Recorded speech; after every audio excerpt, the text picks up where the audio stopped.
Bonjour, je m'appelle Marie-Caroline Coquerel. Donc moi j'ai tout départ une formation d'économiste et puis ensuite je suis partie plus dans le domaine de la communication et du marketing. J'ai travaillé pendant de nombreuses années pour des cabinets d'études et de formation avant de monter ma propre structure en 2014.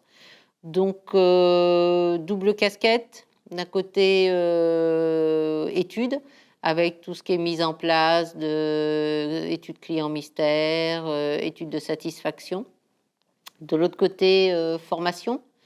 D'ailleurs, souvent les deux se rejoignent puisque les études permettent de construire des modules de formation, des programmes de formation ad hoc adaptés. Donc formation beaucoup centrée sur la relation client, le management, la communication, la gestion des réclamations et tout ce qui est notion, entre autres, d'accueil aussi.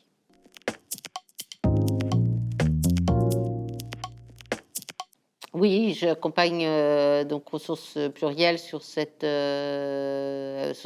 le client en pro BTP pour les sessions d'efficacité collective. Donc l'efficacité collective, on est en fait, l'idée générale, c'est une approche globale permettant de mobiliser l'intelligence collective d'une entreprise. C'est-à-dire qu'on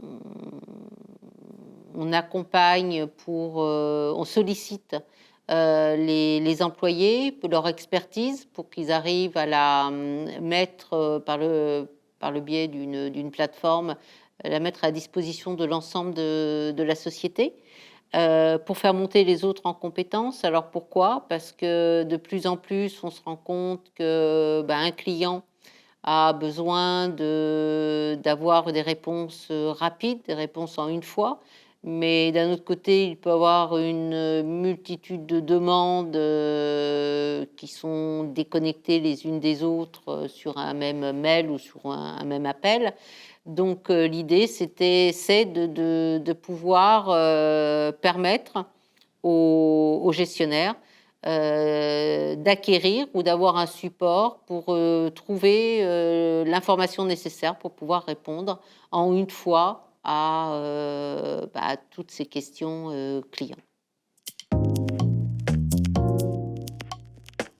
L'analyse transactionnelle. Alors, c'est vrai que c'est un outil que j'utilise beaucoup dans mes formations, autant au niveau des formations sur la relation client que tout ce qui est formation en accueil, tout ce qui est formation même en vente, en management, puisque c'est quelque chose qui permet à l'apprenant en fait d'avoir un autre regard sur lui-même, d'apprendre à avoir un autre regard sur l'autre et d'apprendre aussi à voir un petit peu les interactions entre des modes de fonctionnement, ce que ça peut donner en positif, ce que ça peut donner quelquefois en dérapage de situation ou en contexte plus difficile et apprendre à les gérer.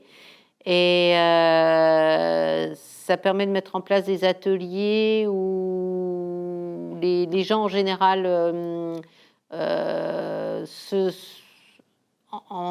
l'utilisent après autant au niveau professionnel que personnel. Et je trouve que c'est quelque chose qui fonctionne très très bien en formation.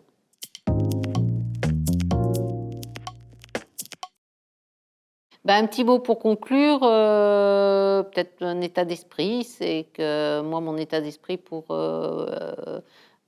la façon dont je travaille, je dis souvent que ce soit dans les formations, dans les outils d'accompagnement, on est sur une notion d'enchantement, on essaie d'enchanter, on essaie d'enchanter les clients, on essaie d'enchanter les apprenants qui viennent pour faire des formations, parce que quelquefois, ils n'ont pas choisi de les faire et c'est un travail de fond et il faut les écouter, il faut aussi tout en respectant une ligne directrice, bien sûr, mais les amener, les remotiver, tout ça, c'est aussi ça, de l'enchantement.